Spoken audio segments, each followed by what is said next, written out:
Ông Lê Anh Tú, ông ấy có dạy ai đâu mà gọi là thầy. Ông ấy có phải sư đâu mà gọi là thầy. Giảng kinh thì không ra hồn, nói thì ngọng líu ngọng lo. Vậy tại sao lại gọi bằng thầy? Trình độ kinh sách này nọ rất là yếu kém, thế tại sao lại gọi là thầy? Chỉ có bọn dở hơi, bọn u mê mới gọi là thầy. Đất nước Malaysia nó sẽ không hỗ trợ những cái đoàn người này vào đất nước họ đâu mọi người. Mình nghĩ là chắc chắn luôn, chắc chắn là Malaysia nó sẽ từ chối cho nhập cảnh cái đoàn bộ hành này. Malaysia đã đuổi rồi thì không bao giờ mà họ cho cái đoàn người này là nhập cảnh vào đất nước của họ một lần nào nữa, nên rất là có khả năng là cái đoàn bộ hành này là tiến không được mà lùi cũng không xong. Và để nhận được cái kết quả rất là cay đắng, đắng cay như ngày hôm nay thì đó là cái sự lựa chọn của sư thầy Thích Minh Tuệ. Xin kính chào toàn thể quý vị và các bạn. Sau nhiều đồn đoán thiếu chính xác thì hiện nay vào khoảng 20 giờ đêm ngày 2 tháng 4, đoàn sư Minh Tuệ cũng đã đến được Indonesia. Xin mến chào quý vị nha. Đoàn đã tới bây giờ đang bước lên đất của Indonesia. Đây. Wow.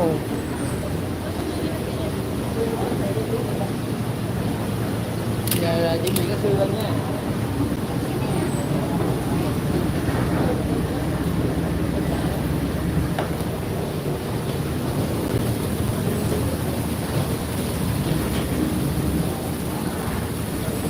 Xin chào, dạ. Tốt đẹp quý vị ơi.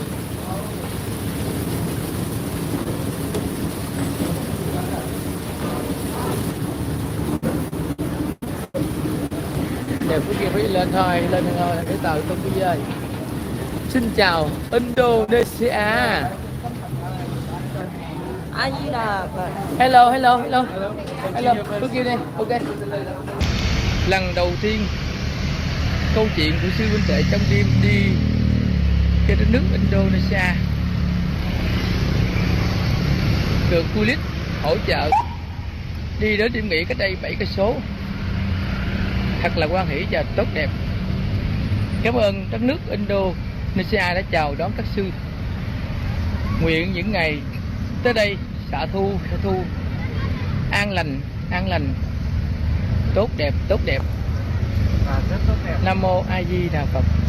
Nam mô A Di Đà Phật. Nam mô A Di Đà Phật. Tuyệt vời quý vị.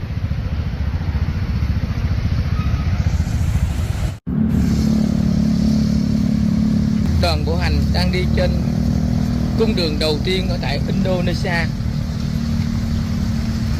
Và đây cũng là câu chuyện đầu tiên trong lịch sử đất nước Indonesia có một phái đoàn 35 vị sư tu hành đầu đà, trong đó có sư Minh Tuệ đã bộ hành và nguyện cầu sẽ đem đến những điều tốt đẹp, những điều yên vui, những sự may mắn đến cho đất nước Indonesia, và cũng nguyện cầu cho toàn thể thế giới, nhân loại chúng sanh sống trong hòa bình yêu thương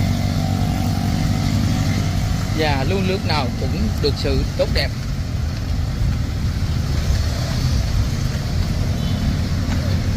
Đây là một thước phim lịch sử trong câu chuyện đất nước Indonesia lần đầu tiên. Và phía trước là có police, tức là cảnh sát đã hỗ trợ. Và có một xe thứ hai, đó là một ngôi chùa đó, gặp bên hông chúng tôi đây ở phía sau. Và phía trước đầu tiên cũng là một vị chủ trì chùa đã chào mừng, tiếp đón phái đoàn đến vùng đất an lành này, và có lẽ là cũng nghe đâu đó về cái hạnh tu của sư Minh Tuệ. Và các sư đi đến đâu là đem lại sự kết nối bình đẳng, giá trị Phật pháp mà Đức Phật đã cho biết là không có giai cấp khi nước mắt cùng mặn, dòng máu cùng đỏ, nhất thiết chúng sanh giai hữu Phật tánh. Thưa các bạn, đoàn của thầy sư Minh Tuệ trong thời gian qua, theo dự tính ban đầu là đi từ Việt Nam qua Lào, qua Thái Lan, qua Myanmar, Bangladesh rồi sang Ấn Độ. Tuy nhiên do gặp phải một số trục trặc liên quan đến pháp lý và visa nên đoàn không thể đi theo con đường đã ấn định từ trước, mà đoàn đã quay sang Malaysia, hiện nay là sang Indonesia. Trong cái thời gian đoàn đi như vậy thì cơ bản là rất tốt đẹp. Tuy nhiên cũng có một số YouTuber trên cộng đồng đưa tin rất là thất thiệt, đưa tin rất xấu về đoàn thầy Minh Tuệ, và đưa những tin rất là thiếu căn cứ, những nhận định thiếu chính xác. cái đoàn bộ hành của sư thầy Thích Minh Tuệ đó đi xe khách hướng về cái đất nước Malaysia, nhưng mà cái khả năng để nhập cảnh vào đất nước này là bằng không nha mọi người. Và có lẽ là trong cái thời gian qua thì chính phủ Malaysia cũng đã nắm được cái thông tin đoàn bộ hành của sư thầy Thích Minh Tuệ là đi lộn xộn và đi bắt nháo trên đất nước của Thái Lan rồi, nên đất nước Malaysia nó sẽ không hỗ trợ những cái đoàn người này vào đất nước họ đâu mọi người. Mình nghĩ là chắc chắn luôn, chắc chắn là Malaysia nó sẽ từ chối cho nhập cảnh cái đoàn bộ hành này. Quý vị và các bạn thấy gì qua đoạn video clip trên? Xin hãy cho ý kiến bình luận của mình xuống phần dưới đây. Hôm nay có một số thông tin cực kỳ nóng mà Mười Khói TV muốn cập nhật đến cho mọi người. Trong đêm qua thì đoàn của sư thầy Thích Minh Tuệ là đi liên tục chứ không nghỉ mọi người. Bắt đầu từ gần trưa hôm qua thì đoàn lên xe, sau đó thì tiến thẳng về miền Nam của Thái Lan. Và tối hôm nay thì đoàn đã đi ngang qua thành phố Bangkok của Thái Lan. Nhưng mà đoàn không dừng lại mà tiếp tục là tiến thẳng về cái tỉnh mà sát biên giới với Malaysia. Cái quãng đường này là dài khoảng 2.000 km và dự kiến là trong khuya nay hoặc là trong sáng sớm ngày mai thì đoàn sẽ đến được cái cửa khẩu giáp với biên giới Malaysia. Và liệu rằng là đoàn bộ hành của sư thầy Thích Minh Tuệ là có đi qua được cái biên giới Malaysia hay không? Đây là một cái câu hỏi rất lớn đặt ra trong cái giai đoạn hiện nay mà chắc chắn là các bạn có thể biết được vào ngày mai nha mọi người. Và đến bây giờ thì các anh em YouTuber mà bám theo cái đoàn của sư thầy Thích Minh Tuệ dường như đã mất giáo hoàn toàn mọi người. Tại vì cái xe khách này nó đi với tốc độ là 100 km/h. Dù là anh em đi xe ô tô đi theo nhưng mà các tài xế là đảm bảo sức khỏe không nổi mọi người. Thành thử là nhiều xe là phải dừng lại dọc đường và cuối cùng là có một số anh em cũng bỏ cuộc luôn. Và cái việc mà mất giáo sư thầy Thích Minh Tuệ như vậy nó cũng gây ra một cái điều rất là khó khăn đối với cái việc mà truyền tải thông tin hiện nay. Tại vì các bạn biết không, khi mà mất giáo rồi thì Phước Nghiêm và Hà Sơn Tây Phố có thể dẫn sư thầy Thích Minh Tuệ đi bất cứ nơi nào và không một ai có thể biết và giám sát hết. Tại vì trước đây là luôn có anh em YouTuber là đi bên cạnh giám sát cái việc những cái người này làm gì đối với sư thầy Thích Minh Tuệ. Còn hiện nay thì cái đoàn dường như là đã bị lạc rồi và không ai biết, cũng không ai giám sát được hết. Thành thử bây giờ Hà Sơn Tây Phố cùng với Phước Nghiêm là cái dẫn sư thầy đi Malai hay là đi về Myanmar hay là về Campuchia thì không ai nắm được cái lộ trình hết mọi người. Nhưng theo Mười Khói TV nắm được là cái đoàn này là chắc chắn là sẽ đi đến cái biên giới với Malaysia và muốn nhập cảnh vào cái đất nước này. Nhưng mà Mười Khói TV khẳng định với các bạn là cái việc mà gia nhập đất nước Malaysia trong cái giai đoạn hiện nay thì cực kỳ khó. Mà khó như thế nào thì Mười Khói TV sẽ cập nhật và phân tích cho các bạn nghe nè. Cái đoàn của sư thầy Thích Minh Tuệ bây giờ là gồm 29 vị sư và gồm một số vị hộ pháp khác thì nâng cái đoàn này lên tổng số là khoảng hơn 30 người. Đây là một cái đoàn người mà muốn nhập cảnh vào đất nước Malaysia chứ không phải là một cá nhân nha mọi người. Nếu như một cá nhân mà muốn vào đất nước Malaysia thì nó sẽ đơn giản hơn rất là nhiều. Còn đây là một cái đoàn người rất là đông, rất là lộn xộn mà xin gia nhập vào đất nước Malaysia thì các bạn có thể nghĩ là đất nước của người ta có chấp nhận cái đoàn này hay không. Theo cái quy định mà Malaysia đưa ra trong cái giai đoạn hiện nay dân muốn đến đất nước Malaysia thì phải xuất trình được cái giấy là xác định là đã đặt cái phòng lưu trú tại đất nước này. Thứ hai là nếu như mà khách đi máy bay đến với Malaysia thì vị khách này phải xuất trình được cái vé máy bay khứ hồi hoặc là cái vé máy bay đến tiếp tục một nước khác. Bên cạnh đó thì cái hộ chiếu của các vị khách này bắt buộc là phải còn hạn 6 tháng. Còn đối với một cái đoàn rất là đông lên đến từ 20 đến 30 người thì cái đoàn này là phải có một cái công ty du lịch ở Malaysia và bảo lãnh vào đất nước này. Và mỗi cá nhân phải đóng $700. Và như vậy thì các bạn có thể thấy là cái đoàn của sư thầy Thích Minh Tuệ bây giờ đáp ứng được những cái phương án nào. Cái thứ nhất là đáp ứng được là cái hạn hộ chiếu là còn 6 tháng nè. Còn lại những cái điều kia thì mình thấy là cái đoàn của sư thầy Thích Minh Tuệ là không đáp ứng được. Cái thứ nhất là cái đoàn của sư thầy Thích Minh Tuệ bây giờ là không đưa ra được cái địa điểm lưu trú. Giống như là trước khi các bạn đến với Malaysia thì các bạn phải đặt một cái phòng khách sạn hay là cái hotel gì đó.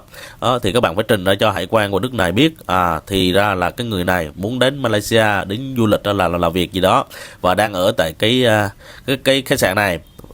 Cái thứ hai là cái đoàn của sư thầy Thích Minh Tuệ bây giờ cũng không có vé máy bay khứ hồi luôn và họ không biết là cái đoàn bộ hành này đi vào đất nước Malaysia và bao giờ sẽ ra khỏi đất nước này. Và các vị sư phải đóng một cái khoản tiền nhất định. Ok, mỗi người $700 thì mình nghĩ là Phước Nghiêm trong cái thời gian vừa qua đã được rất là nhiều các mạnh thường quân đóng góp tiền cho Phước Nghiêm thì có lẽ là $700 một người thì Phước Nghiêm có thể lo liệu được. Nhưng mà các cái điều kia thì rất là quan trọng nha, giống như là cái địa điểm lưu trú nè và cái vé máy bay khứ hồi nè là cái đoàn này không đáp ứng được. Vậy thì phía lực lượng chức năng Malaysia là xác định là cái đoàn này là muốn vào nước Malaysia nhưng mà không biết là cái đoàn này vào để làm cái gì và ở đâu và ở trong cái thời gian bao lâu thì sẽ rời khỏi nước Malaysia này. Nó không có một cái lịch trình cụ thể nào hết. Thành thử là mình nghĩ là cái đoàn bộ hành của sư thầy Thích Minh Tuệ đó đi xe khách hướng về cái đất nước Malaysia nhưng mà cái khả năng để nhập cảnh vào đất nước này là bằng không nha mọi người. Và có lẽ là trong cái thời gian qua thì chính phủ Malaysia cũng đã nắm được cái thông tin đoàn bộ hành của sư thầy Thích Minh Tuệ là đi lộn xộn và đi bắt nháo trên đất nước của Thái Lan rồi, nên đất nước Malaysia nó sẽ không hỗ trợ những cái đoàn người này vào đất nước họ đâu mọi người. Mình nghĩ là chắc chắn luôn, chắc chắn là Malaysia nó sẽ từ chối cho nhập cảnh cái đoàn bộ hành này. Vì sao mà 10 TV nói ra những cái điều chắc chắn như vậy thì 10 TV sẽ phân tích cho các bạn nghe nè. Trước tiên các bạn nên hiểu một điều rằng Malaysia là một đất nước của Hồi giáo và rất là đông người dân theo đạo Hồi, không theo đạo Phật. Đó. Thành thử là một cái quốc gia mà theo cái đạo Hồi nhiều như vậy thì chắc chắn là họ sẽ không đồng ý một cái đoàn người mà theo đạo Phật mà đi bộ và làm loạn trên đất nước của người ta. Đó. Malaysia là một đất nước rất là văn minh, rất là giàu. Đó. Và cái cảnh quan rất là đẹp. Đó. Thành thử là bây giờ một cái đoàn người giống như là cái đoàn ăn xin mà vào đất nước của Malaysia và đi ăn xin và đi loạn xạ như vậy và không biết cái ngày rời khỏi đất nước Malaysia, thì liệu rằng là một cái đất nước như thế này nó chấp nhận cho một cái đoàn bộ hành như sư thầy Thích Minh Tuệ vào hay không? Mà khi mà cuộc sống của người dân Malaysia rất là văn minh như vậy đó, mà cái đoàn này vào và gây nên những cái tình trạng lộn xộn và bắt nháo thì Malaysia có đồng ý để cho cái đoàn người này là vào đất nước của người ta hay không? Bây giờ chỉ có một cái trường hợp là các sư thầy sẽ được vào đất nước Malaysia, tức là có một cái công ty du lịch phải lớn, phải uy tín ở Malaysia bảo lãnh cái đoàn bộ hành này đó. Và sau khi mà vừa nhập cảnh vào đất nước Malaysia thì cái đoàn này tiếp tục sẽ được lái xe và được đưa lên xe khách và di chuyển về cái thủ đô Kuala Lumpur thì ok. Chứ còn mà cái đoàn này đi bộ lang thang trên đất nước người ta và gây nên tình trạng mất an ninh trật tự này kia thì chắc chắn là cơ quan chức năng Malaysia cũng sẽ xử lý thôi, chứ không thể để yên như vậy được. Với cái mối quan hệ của Phước Nghiêm cùng với Hà Sơn Tây Phố thì liệu rằng là hai cái người này có tìm được một cái công ty du lịch để bảo lãnh cái đoàn bộ hành của sư thầy Thích Minh Tuệ hay không? Mình nghĩ cực kỳ khó, tại vì Hà Sơn Tây Phố cùng với Phước Nghiêm là những kẻ tay ngang và không có mối quan hệ trong xã hội nhiều. Đó, thành thử là mình nghĩ là chẳng có một cái công ty nào mà đứng ra bảo lãnh một cái đoàn này các bạn. Nếu như mà một cái công ty nào bảo lãnh cái đoàn này mà nếu như mà xảy ra một cái vấn đề gì á thì chắc chắn là cái công ty này sẽ bị cơ quan chức năng Malaysia xử lý luôn. Đó, thành thử là không ai có muốn liên lụy tới cái đoàn này đâu. Vì sao mà trong thời gian vừa qua thì phía Thái Lan nó tạo điều kiện cho người dân cũng như là tạo điều kiện cho cái đoàn bộ hành của sư thầy Thích Minh Tuệ nhiều như vậy, thì các bạn có thể hiểu một điều rằng đó là Thái Lan là một cái đất nước của Phật giáo, dù gì thì cơ quan chức năng Thái Lan cũng rất là kính trọng các sư thầy, nên trong thời gian vừa qua thì họ đã tạo điều kiện hết sức cho cái đoàn bộ hành này di chuyển trên đất nước của họ. Nhưng mà vẫn xảy ra cái tình trạng mất an ninh trật tự và mất an toàn giao thông như vậy, và chính phủ Thái Lan cũng đã yêu cầu cảnh sát là tiếp cận cái đoàn bộ hành và hướng dẫn cái đoàn bộ hành này đi qua những cái vùng khu dân cư của Thái Lan. Như các bạn có thể thấy là những ngày qua thì cảnh sát Thái Lan rất là vất vả với cái đoàn bộ hành này, và những ngày gần cuối cùng cái đoàn bộ hành mà đi trên đất nước của Thái Lan thì những người mà nhập cảnh vào đất nước Thái Lan tình nghi là đến tìm cái đoàn bộ hành của sư thầy Thích Minh Tuệ cũng bị cơ quan chức năng là giữ tại cái cửa khẩu Bangkok luôn nha mọi người. Mà các sư trong cái thời gian này làm được cái visa thì có thể là đi sang nước Úc hay là đi sang Ấn Độ, hoặc là nếu như mà không làm được cái visa thì cái đoàn bộ hành này có thể là tiếp tục đi sang đất nước Philippines hay là đất nước Brunei. Mà mình có TV thấy là Brunei là nó có dính liền với cái đường biên giới với Indonesia, thì rất có thể là cái đoàn bộ hành này sẽ tiếp tục đi đến đất nước Brunei, sau đó thì mới đến đất nước Philippines. Mà phải với điều kiện là cái đoàn bộ hành này sẽ được nhập cảnh vào đất nước Indonesia vào tối nay nha mọi người. Thật sự tối hôm nay là một cái buổi tối rất là gay cấn, rất là hấp dẫn về cái đoàn bộ hành này. Cơ quan chức năng ở Malaysia nó có chấp nhận cho cái đoàn bộ hành này, có giải quyết cho cái đoàn bộ hành này nhập cảnh vào đất nước này hay không. Theo mình có TV được biết thì cơ quan chức năng ở đất nước Indonesia nó làm việc trong cái giờ hành chính, có nghĩa là buổi sáng từ 8 giờ và nó kéo dài đến buổi chiều, đó là lúc 16 giờ 30. Và như vậy thì có lẽ là đoàn bộ hành sẽ đến cái đảo Batam và sau đó thì ngủ tại cái khu vực đảo Batam của đất nước Indonesia này một đêm. Sau đó thì sáng ngày hôm sau đoàn bộ hành tiếp tục là vào cái khu vực hải quan để xin nhập cảnh vào đất nước Indonesia. Nếu mà đất nước này dễ thì có thể là chấp nhận cho cái đoàn bộ hành này là ngủ một đêm trên đất nước này. Còn nếu như mà đất nước này mà khó thì họ yêu cầu là cái đoàn bộ hành này quay trở lại chiếc tàu và sau đó thì quay trở về đất nước Malaysia. Mà Malaysia đã đuổi rồi thì không bao giờ mà họ cho cái đoàn người này là nhập cảnh vào đất nước của họ một lần nào nữa, nên rất là có khả năng là cái đoàn bộ hành này là tiến không được mà lùi cũng không xong. Và để nhận được cái kết quả rất là cay đắng cay như ngày hôm nay thì đó là cái sự lựa chọn của sư thầy Thích Minh Tuệ. Tại vì trong cái thời gian vừa qua ông đã đuổi anh Đoàn Văn Báo đi và tiếp nhận một kẻ cờ bạc, một kẻ lăng băm và một kẻ thiếu kiến thức, không có kinh nghiệm như Phước Nghiêm. Bạn có thể thấy là anh Đoàn Văn Báo dù gì cũng là một thượng tá công an, một vị giảng viên trường đại học An ninh Nhân dân, đào tạo không biết bao nhiêu thế hệ cán bộ công an là đi ra là phục vụ đất nước cũng như là bảo vệ Tổ quốc. Một cái đoàn như sư thầy Thích Minh Tuệ mà được anh Đoàn Văn Báo đứng ra đi bộ hành cũng như dẫn đoàn cũng như là bảo vệ như vậy, mình nói là không có điều gì mà sướng hơn nữa các bạn. Đó, vậy mà sư thầy Thích Minh Tuệ lại không chấp nhận anh Đoàn Văn Báo, là tìm cách và đuổi anh Đoàn Văn Báo ra khỏi cái tăng đoàn này. Và bây giờ thì cái đoàn bộ hành này gánh đấy cái hậu quả. Cái này là trách ai bây giờ đâu mọi người, cái này là chỉ trách sư thầy Thích Minh Tuệ thôi, chứ trách ai bây giờ. Và các bạn nên nhớ một điều rằng đó là toàn bộ những cái chính sách cũng như là cái quyết sách trong cái tăng đoàn này trong cái thời gian vừa qua là đều do sư thầy Thích Minh Tuệ quyết định nha. Đó, từ cái việc là ông khởi xướng là đi Ấn Độ nè, rồi khởi xướng là nhận anh Đoàn Văn Báo là dẫn đoàn nè, rồi khởi xướng là cái đoàn bộ hành này sẽ nhập cảnh vào nước Lào, rồi đi đến nước Lào đến đất nước Thái Lan. Và tại đất nước Thái Lan này thì sư thầy Thích Minh Tuệ là nhận Hà Sơn Tây Phố, Thái Tâm, Thành Trung và Phong Rin là những cái con người mà liên quan đến công ty Thiên Đình Tuệ thì sư thầy Thích Minh Tuệ nhận vào hết. Sau đó thì cái người mà đuổi anh Đoàn Văn Báo ra khỏi cái tăng đoàn này và nhận Phước Nghiêm vào cũng chính là sư thầy Thích Minh Tuệ. Chính những cái đường đi nước bước trong cái thời gian vừa qua cũng do chính sư thầy Thích Minh Tuệ là quyết định tất cả. Bây giờ thì các bạn có thể thấy ai là trùm cuối rồi đúng không? Vì sao mà sư thầy Thích Minh Tuệ lại chấp nhận Phước Nghiêm mà lại đuổi anh Đoàn Văn Báo? Tại vì các bạn nên biết một điều rằng đó là anh Đoàn Văn Báo là một cái con người yêu nước, và anh Đoàn Văn Báo luôn tuyên bố một điều rằng là tổ quốc là chỉ có một và quê hương là chỉ có một. Và anh Đoàn Văn Báo sẽ không bao giờ làm bất kỳ một cái điều gì mà gây ảnh hưởng đến danh tiếng cũng như là hình ảnh của quê hương đất nước. Nếu như mà sư thầy Thích Minh Tuệ mà có làm một cái điều gì sai trái hay là đi sai đường thì anh Đoàn Văn Báo sẽ ngay lập tức là cản trở và yêu cầu là sư thầy Thích Minh Tuệ là không được làm như vậy. Rất có thể là sư thầy Thích Minh Tuệ biết được cái ý định của anh Đoàn Văn Báo cũng như là một người có cái bản lĩnh chính trị rất là rõ ràng như vậy, thì sư thầy Thích Minh Tuệ lo sợ là trong tương lai nếu như mà ông gia nhập một cái tổ chức nào hay là liên quan đến một cái tổ chức nào thì chắc chắn sẽ bị anh Đoàn Văn Báo là cản trở. Nên vì thế mà sư thầy Thích Minh Tuệ là đuổi anh Đoàn Văn Báo đi bằng mọi cách. Đến bây giờ thì các bạn có thể thấy là sư thầy Thích Minh Tuệ đã đuổi anh Đoàn Văn Báo đi được rồi đó mọi người. Chứng tỏ là sư thầy Thích Minh Tuệ rất là cao tay, và anh Đoàn Văn Báo cũng có lòng tự trọng rất là lớn. Khi mà xác định là không đi với ông sư thầy Thích Minh Tuệ nữa thì anh Đoàn Văn Báo là chấp nhận rời đi, chứ không cố tình là bám theo cái đoàn bộ hành này. Còn đối với Phước Nghiêm thì sư thầy Thích Minh Tuệ chấp nhận Phước Nghiêm và chấp nhận anh ta là sử dụng hình ảnh của mình để kêu gọi cũng như là lấy tiền của Phật tử, lấy bao nhiêu cũng được. Tại vì nếu như mà có Phước Nghiêm bên cạnh mà sư thầy Thích Minh Tuệ đưa ra một cái chính sách là một cái quyết sách gì thì Phước Nghiêm sẽ không bao giờ mà can thiệp sâu vào cái nội bộ của tăng đoàn. Tại vì Phước Nghiêm đi bên cạnh sư thầy Thích Minh Tuệ mục đích là chỉ kiếm tiền thôi, để kêu gọi tiền của Phật tử, để lấy tiền của Phật tử vào một số tổ chức và cá nhân thôi. Chứ Phước Nghiêm là không bao giờ là ngăn cản những hành động của sư thầy Thích Minh Tuệ.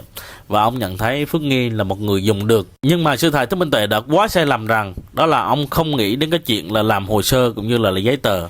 Tại vì chỉ có anh Đoàn Văn Báo thì mới có sự quen biết ngoài xã hội thì mới có thể là làm được cái visa cho cái đoàn bộ hành này thôi. Chứ còn Phước Nghiêm là một kẻ là không có kiến thức và không ai có thể làm được cái visa cũng như là cái hộ chiếu cho cái tăng đoàn này. Thầy Thích Minh Tuệ đã quá sai lầm khi mà nghĩ rằng đó là nếu như mà không có anh Đoàn Văn Báo làm cái hồ sơ giấy tờ thì sẽ có những cái người khác là vào làm hồ sơ giấy tờ giúp ông. Và bây giờ thì các bạn có thể thấy là sư thầy Thích Minh Tuệ đã nhận lấy cái sai lầm rồi. Đến bây giờ thì không có một vị hộ pháp, không có một cái người nào mà đứng ra mà làm visa cho cái đoàn bộ hành này được hết. Mình nói thật với các bạn luôn nha, những kẻ như là Thân Thành Vũ hay là Nguyễn Thành An mà khi đi bên cạnh sư thầy Thích Minh Tuệ thì họ cũng có những cái mục đích rất là rõ ràng. Đây là những cái con người mà trước đó thì chả ai biết hết, chả có một người nào quan tâm hết. Và bây giờ sau một cái thời gian đi với sư thầy Thích Minh Tuệ thì những người này là được đông đảo cộng đồng cũng như là công chúng biết đến. Đằng sau những cái con người này là làm những cái công việc gì thì các bạn có thể thấy Thân Thành Vũ là một vị chủ tịch hiệp hội doanh nhân bất động sản và hiệp hội du lịch. Còn Nguyễn Thành An cũng quản lý một cái công ty du lịch này đó. Thì rõ ràng là những người này là có những cái hành động phía sau mà mọi người có thể là không biết được. Mình nói thẳng với các bạn luôn, từ xưa đến nay chỉ có Đoàn Văn Báo là đi bên cạnh sư thầy Thích Minh Tuệ là không có hành động vụ lợi gì thôi. Chứ còn những cái người khác là có những hành động cũng như là có những mục đích riêng biệt hết. Và mình nói với các bạn, chỉ có anh Đoàn Văn Báo mới dùng cả cái tính mạng của mình ra để bảo đảm cho sư thầy. Quý vị và các bạn thấy gì qua đoạn video clip trên, xin hãy cho ý kiến bình luận của mình xuống phần dưới đây. Mời quý vị và các bạn xem anh Đoàn Văn Báo nói gì về thầy Minh Tuệ và Phước Nghiêm đã nói gì về anh Đoàn Văn Báo. Ông Lê Anh Tú, ông ấy có dạy ai đâu mà gọi là thầy. Ông ấy có phải sư đâu mà gọi là thầy. Giảng kinh thì không ra hồn, nói thì ngọng líu ngọng lo.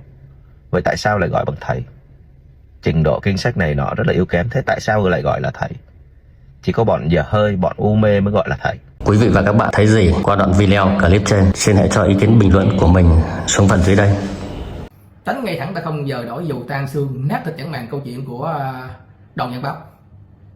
Anh ta qua mặt sư Minh Tệ, trước mặt sư Minh Tệ, anh ta nói xong rồi anh ta chở màu dối gạt cộng đồng mạng liền. Đây là một câu chuyện Phước Kim sẽ tung lên một cái đoạn video, cái đoạn ghi âm giữa mình với sư nói chuyện cùng với anh Báo. Khi đi vô đảnh lễ sư, khi sư vừa đến chỗ nghỉ thì Phước Kim tình cờ vừa đến, lúc này không có anh Báo đâu, nên sư gặp Phước Kim, sư rất là hoan hỉ và chào hỏi xong thì mình cũng nói là con từ Việt Nam qua đây, thì sư lại mời mình vô trong để tiếp chuyện, mời phía sau đó quý vị. Thì khi bước vào cửa, Phước Kim gặp được Sơn Tây Phố cùng với Thành Trung đó, và cùng một số anh em làm YouTube truyền thông đó, mà Phước Kim cũng chưa biết Sơn Tây Phố là ai luôn. Thì sư Minh Tệ nói là có thầy Sơn ở ngoài phải không? Nói dạ có thầy Sơn ở ngoài trước. Thầy Kim bảo thầy Sơn vô đây luôn, tức là nói Phước Kim kêu thầy Sơn vô luôn, nhưng mà giữa Sơn Tây Phố Phước Kim gặp mới lần đầu tiên ở ngoài thôi, chưa điện thoại mà cũng không có số điện thoại của Sơn Tây Phố luôn. Mà Phước Kim đang ngồi trong quý vị, bị trong khu vườn của anh đó là Na Quách á, thì Phước Kim mới nhờ điện anh Võ Đức là bảo Sơn Tây Phố đi vô để cho sư có chuyện để trao đổi. Thì khi Sơn Tây Phố vô đó thì gần tới phân nửa thì anh Báo thấy được cái tên kêu anh Na Quách, cho người cản lại không cho vô, đó là sự thật. Thì khi mà lúc đó Phước Kim đang chứng kiến thì sư đang nói chuyện với các sư trong đoàn đang sinh hoạt, nên Phước Kim không có dám lên tiếng, Phước Kim chỉ ngồi im thôi. Khi lại lần thứ hai thì sư nói thầy Sơn đâu, thầy Sơn đâu? Nói dạ anh Sơn đi vô tới giữa đường, anh chủ nhà không có cho vô. Lúc đó thầy Minh Tệ là mấy kêu anh chủ nhà đến, nói là thầy Sơn lúc ở bên Việt Nam có xin đi theo con và con có hứa thầy Sơn cũng giúp cho con được nhiều chuyện, nên muốn cho thầy Sơn đi vô đây để có các sư thầy để đi theo là trợ giúp. Vì anh quý tức là không có qua đi được thì cho thầy Sơn thế vô. Thì anh Đoàn Văn Báo anh ta bắt đầu quay qua cự mình, quý vị nói là anh đi vô anh còn lại kêu ghéo rủ Sơn vô, anh muốn rủ ai là rủ, anh muốn kêu ai là kêu. Phước Kim đâu thèm trả lời đâu, lý do là đang trước mặt sư biết rồi, câu chuyện này đâu liên quan tới Phước Kim có biết gì Sơn Tây Phố đó, quý vị thấy không? Sau đó rồi thì anh Báo anh nói là Sơn Tây Phố đạo đức không tốt, làm truyền thông YouTube nói cái đoàn đi Ấn Độ là tan rã trước Tết Nguyên Đán, Phình phản bác lên chỗ quý vị. Mình lại là tìm hiểu, mình có nghe thì mình chưa thấy cái điều này. Anh nói như vậy thì để tôi hỏi Sơn Tây Phố có phải không. Thứ hai nữa, cái chuyện Sơn Tây Phố có tốt xấu hay không sư tự biết, chứ anh tự đoán cái chuyện của sư quá, mình sẽ chặn ngang liền quý vị. Cũng như chuyện gì khi mà đề cập thì anh ta là viện cớ lý do hôm nay một câu chuyện nói dối cộng đồng mạng thêm lần nữa. Tức là câu chuyện của là anh quý vị nghe chưa, là Đoàn Văn Báo nói là anh quý vì lý do gia đình không đi qua được đúng không? Cái đó là nói gạt quý vị, mà nói dốc trên cộng đồng mạng đó, một người nói dốc trơ trẽn, nói quen cái việc luôn, thật sự luôn quý vị, một người không tốt thật sự luôn. Ở đây là nói thẳng là chạm mặt với Đoàn Văn Báo là đối chắc với mặt sư rồi. Mình đã nói trước mặt sư và anh Báo là con qua đây cùng với anh quý, nhưng mà anh quý không có qua đi được, lý do là đến sân bay thì bị cấm xuất nhập cảnh. Đó là thật thì nói thật thôi, còn cấm lý do gì thì không cần phải tìm hiểu, không cần tìm hiểu đó, nhưng mà thật sự có thật thì sư nghe qua rất lòng lạ. Ủa sao kỳ vậy, sao không qua được, sao anh quý không qua được? Nó dạ thì bị cấm, con không biết được, nhưng mà con chỉ qua cùng với anh Việt Đức mà thôi. Nói trước mặt Đoàn Văn Báo nghe quý vị, chứ không phải là Đoàn Báo không nghe. Nhưng mà chiều lại thì nói là vì lý do gia đình, nhưng mà hỏi Đoàn Văn Báo có biết được anh quý bị chặn lại không, đi qua được không? Cả là những người thân của công ty có qua đây không được đúng không? Nó vẫn biết, nhưng mà một mặt vẫn nói láo với cộng đồng mạng. Phước Kim không chấp nhận những người theo sư Minh Tệ mà có cái sự là qua mặt sư, nói dốc nói láo, rồi lại nói là các sư nhỏ cũng đừng có qua đây, nếu mà qua đây mà một mặt thì lên truyền thông vậy đó, nhưng mà khác thì họ cản một bước khác, truyền thông thì họ gao họ mờ, nhưng mà thật sự là quý vị thấy là gì nào qua được hết trơn cái tính nha. Quý vị nhiều khi bị họ là nói chuyện một đàn là một ngã, đó là sự thật. Phước Kim chứng kiến nè, quý vị nên nhớ 3 sư nhỏ mới vào đoàn là lý do gì biết không?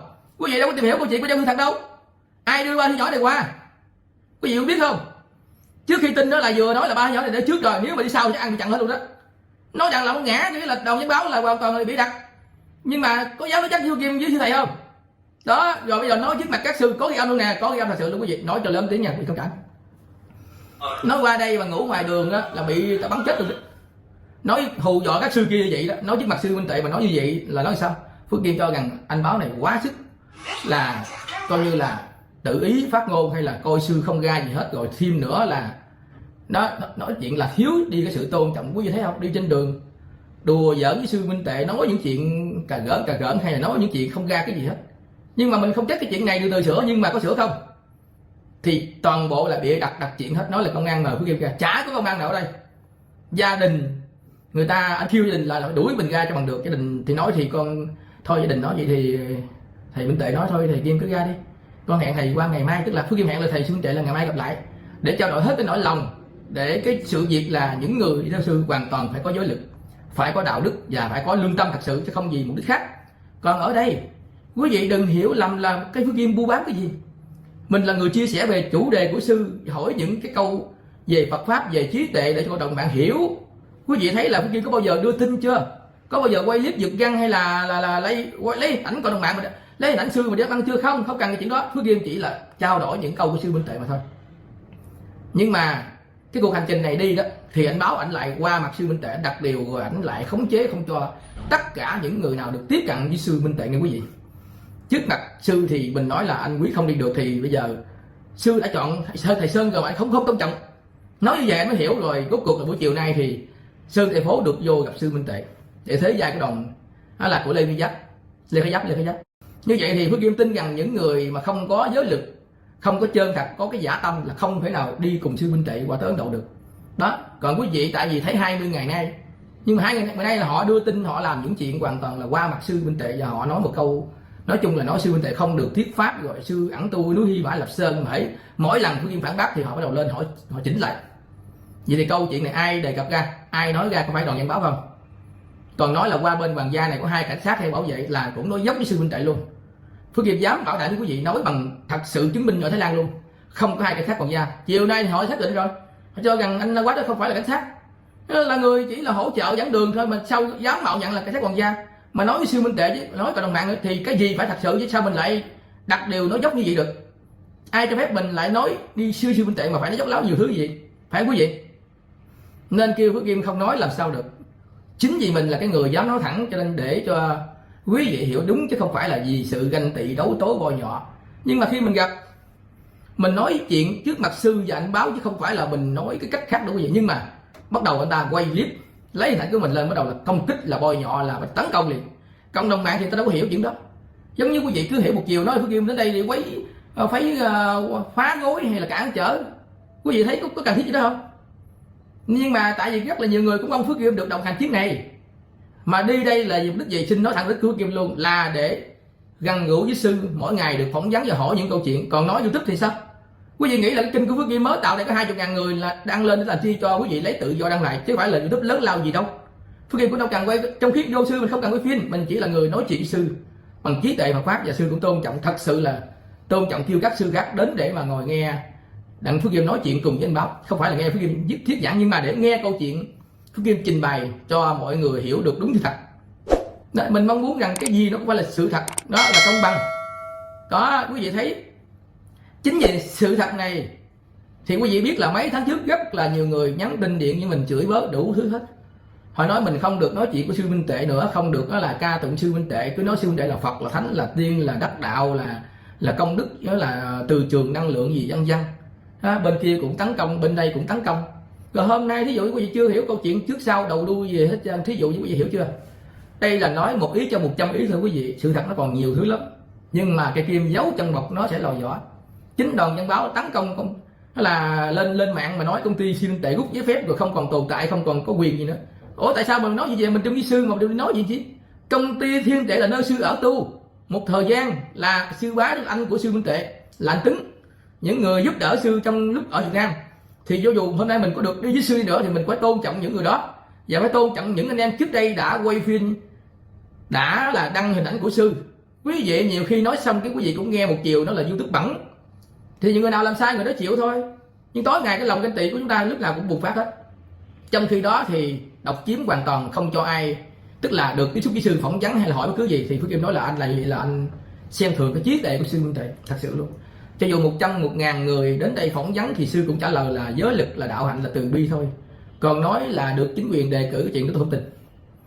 Tôi không cần biết chính quyền có đề cử hay không, nhưng mà tôi xin hỏi, sau câu chuyện này tôi xin nói với cộng đồng mạng và tất cả các nhà trí thức, nếu chính quyền đề cử Đoàn Văn Báo đi làm trưởng đoàn để đưa sư sang đó là sư huynh đệ sang Ấn Độ thì cứ thông báo cho dân chúng được biết.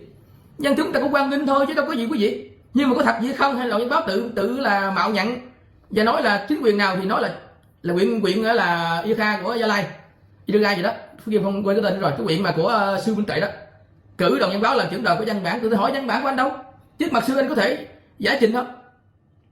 Trả lời một cách ú ớ rồi không nói chuyện, cái kêu chủ nhà đuổi mình đi. Trong khi đó là các sư đang lắng nghe sự thật. Sự thật thì phải là sự thật, có là có, mà không là không, chứ đây không phải là Phú Kim đấu tố gì trên mạng. Phú Kim đang nói sự thật trong đó, nhưng mà sau đó cái Đoàn Nhân Báo lên mạng bắt đầu là lấy cái hình mình nói là mình xin đi để kêu gọi từ thiện. Quý vị có từng thấy tôi kêu gọi từ thiện chưa? Có bao giờ đăng bài từ thiện chưa? Không, khẳng định là không, mà sẽ không có chuyện đó. Có thì quý vị có chứng minh ngày nào tháng nào tôi từng kêu gọi từ thiện clip nào? Tôi đi làm tôi đi về không, tôi đâu có kêu gọi đâu. Tất cả là tùy duyên ai đi làm chung với tôi thì làm, còn cái chuyện kêu gọi là tuyệt đó là không. Vì đó là không phải là cái chuyện của mình làm. Nghe quý vị, chính Đoàn Nhân Báo mới là người tự bở kinh tức mình kêu gọi từ thiện, mà lại chụp mũ người khác, tức là cái chụp mũ là em Đạo Thái Tâm Phong Vinh, gọi là Hoàng Sáu, là Thành Trung, rồi Sơn Tây Phố, rồi bắt đầu là chụp mũ luôn cả Phú Kim. Vậy ý đồ gì? Ý đồ độc chiếm, ý đồ có giả tâm, lường gạt, nói dốc nói láo, nói đủ chuyện sai cho Phú Kim không công nhận lý do thôi, không cần phải nói gì hết. Phú Kim không, cá nhân của mình, cái nhìn của mình thì không chấp nhận những người theo sư huynh đệ mà lại dốc láo qua mặt sư huynh đệ, xem thường sư huynh đệ và coi như là xem thường cái trí tuệ của sư huynh đệ thì không đủ tiêu chuẩn để đi cùng với sư huynh đệ. Bây giờ ta nói Phú Kim nói anh Báo đi không đi cùng giúp thầy sang Ấn Độ, quý vị hiểu vậy là còn chưa tới luôn. Thật sự là cái chuyện sư huynh đệ đi Ấn Độ đối với một số nhà trí thức, những người hiểu biết, không có cái gì là khó khăn. Xin thưa quý vị, cứ hôm nay ở Thái Lan này người ta cũng tôn trọng thôi. Đoàn Nhân Báo nếu như làm tốt thì sẽ quý vị thấy, còn hôm nay cái lời nói hôm nay sẽ là một cái lời nói nhận định cho quý vị. Nếu hôm nay cái lời nói này tới giai đoạn cuối quý vị thấy là cái sự thật giả nó bộc lộ ra, nhưng mà tới đó rồi đó, đừng có tiếc nuối và đừng cho rằng Phú Kim nói chính xác. Phú Kim không chấp nhận cái chuyện sau này đâu, Phú Kim chấp nhận hiện tại thôi chứ không chấp nhận sau này. Còn lời nói của mình là chịu trách nhiệm và đối thoại với anh Đoàn Nhân Báo. Anh phải nói thật cho tới chết, anh làm cái gì mà ác. Trong cái câu chuyện của sư huynh đệ nó không liên quan tới chính trị, không liên quan tới bất cứ tổ chức nào. Đây là cái sự nhận định của sư huynh đệ từ đầu cho đến ngày hôm nay. Quý vị cũng từng nghe sư nói chuyện rồi.